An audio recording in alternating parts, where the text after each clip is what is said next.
Meghan Markle and Prince Harry should consider finding alternative sources of income if they don't want to become irrelevant, former Liberal Democrat MP Lembit Öpik said on GB News.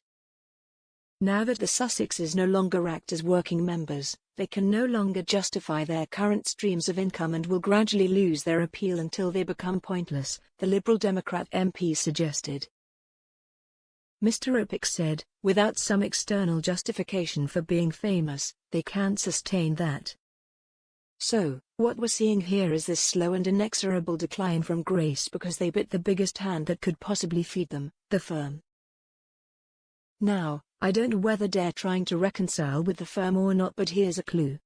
Mr. Opik, who lost his bid to become the Liberal Democrats' nominee in the 2012 London mayoral race, warned the Sussexes they should expect some backlash if they choose to publish Harry's damning book on the royal family. He said, "I was in politics. If you're going to write a damning kiss and tell about your former paymasters, don't expect them to forgive you very quickly." After the Queen's death, Prince Harry is reportedly reconsidering whether to go ahead with the release of his tell-all memoir.